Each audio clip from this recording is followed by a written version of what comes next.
hear me? Yeah. No, thank you very much. I've just updated the Council on the work carried out to date, the meetings I've had, of course, since my last briefing on the 30th of January, and it's all, of course, under the aegis of the mandate of Security Council Resolution 2720. I've engaged in very detailed follow-up discussions with a number of important countries: Jordan, Egypt, Israel, occupied Palestinian territories, Cyprus, United Arab Emirates, and Qatar.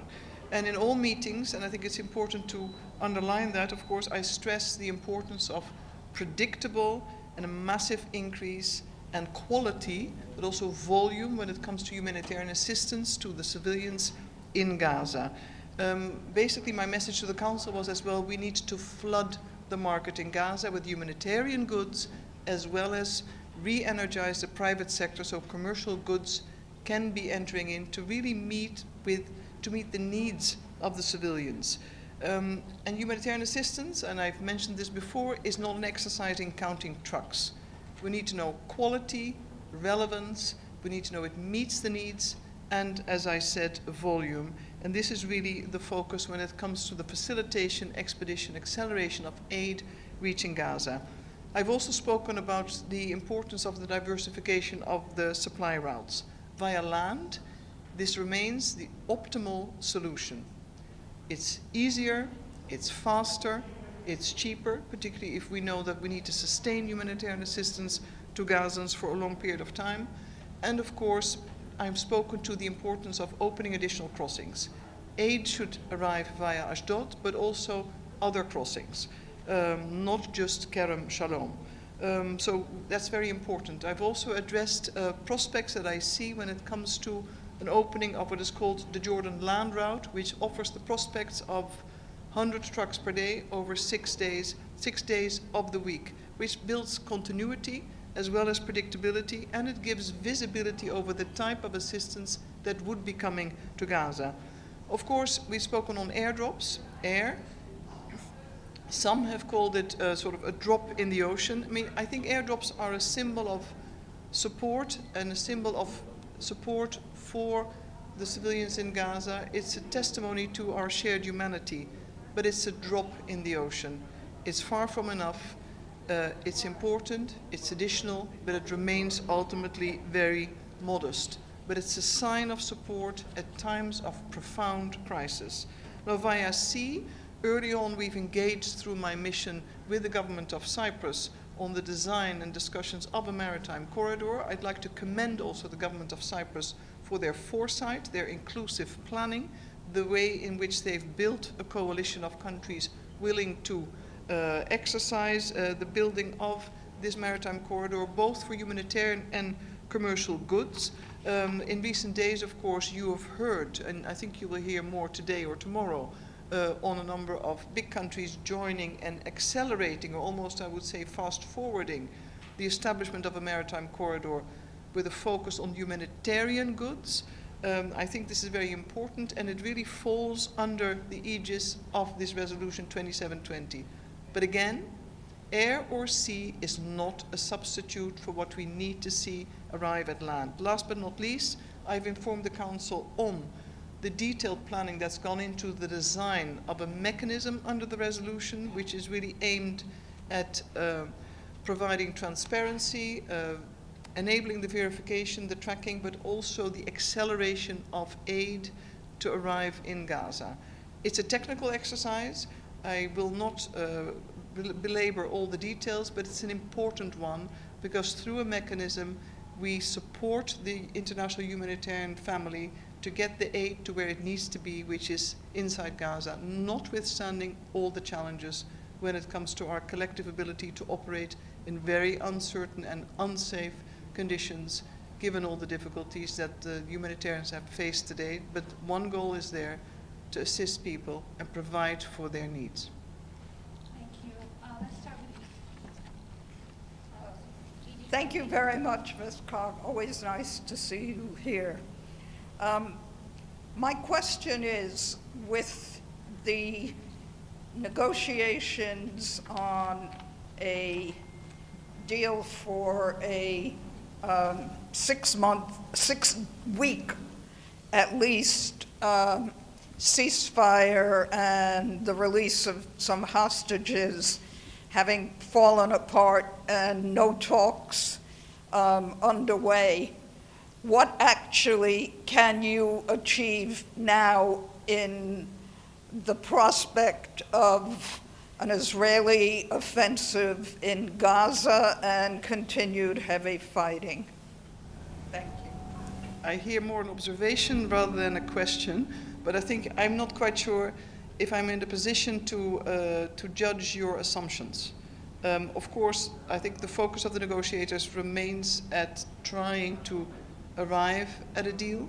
We all hope, and the Secretary General has reiterated this so many times, for the release of the hostages. It's important to have a ceasefire, but in the meantime, the humanitarian community will do whatever it can to meet the needs of people. They're entitled to food, they're entitled to shelter, they're entitled to health care, and they're entitled to the level of protection that one would expect despite the tremendously difficult circumstances. That's why the teams are talking on deconfliction, on getting the communications equipment in, to have access to the roads, to try to go to the north, and to continue to deliver the aid by hook or by crook. Maybe what I should have said is they're certainly entitled, but how can you get it to them if the fighting continues and there's a new offensive on Rafah?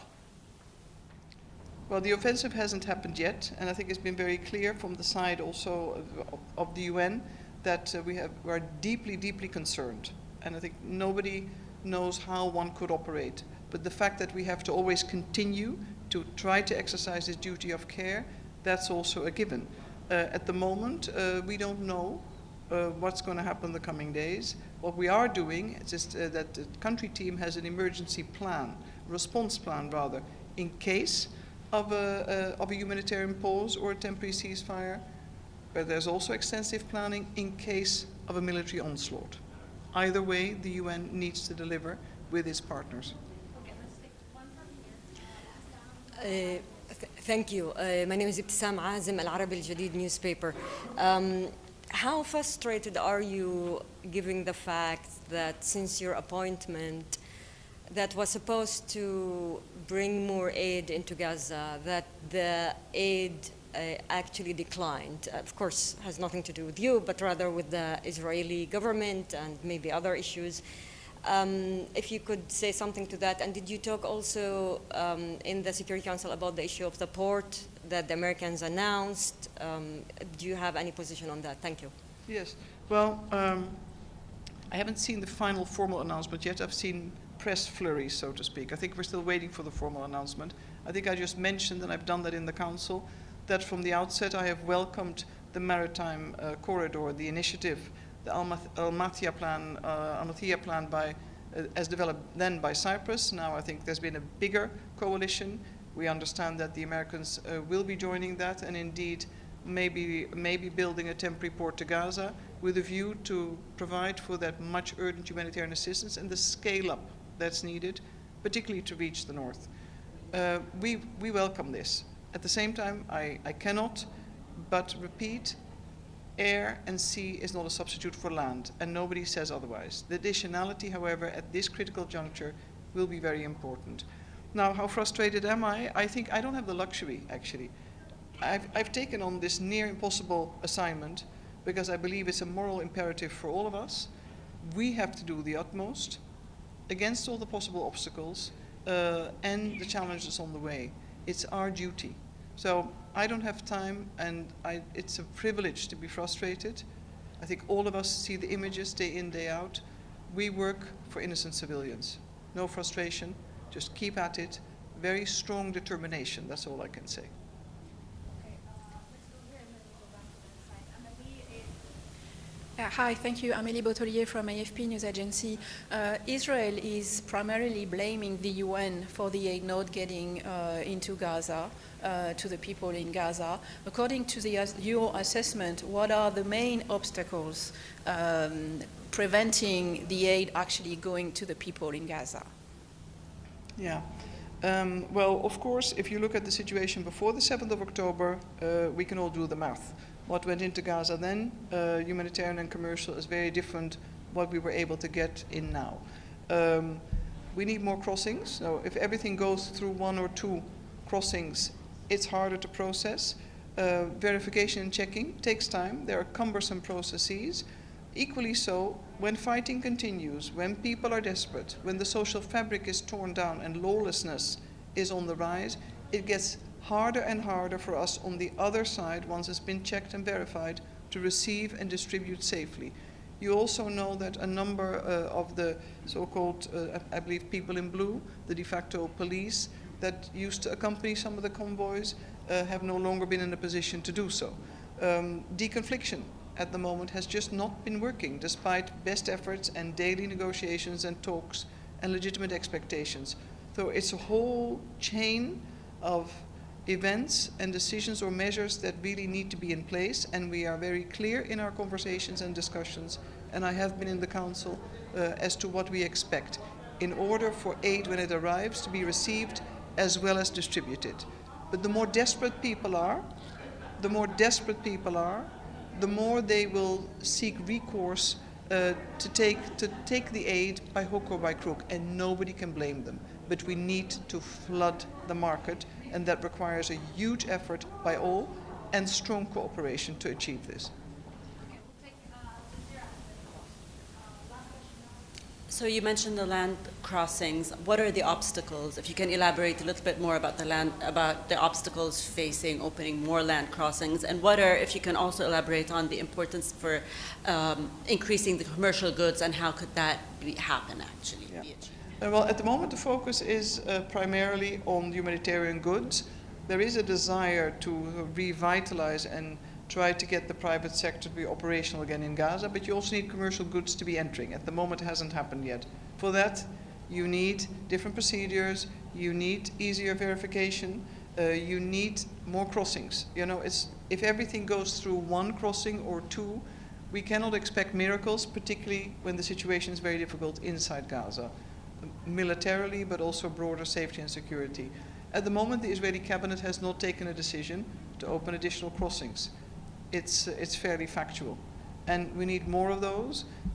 It's been made very clear to me from the outset that there is little willingness, there is concern, as it's stated, over domestic sensitivities when crossings were to open. You've seen sometimes the demonstrations, but in the absence of a deal concerning the hostages, we so far do not get the impression there is a willingness to do more. However, I expect that additional crossings will be opened, also based on my conversations. But I'm not putting my hand in the fire.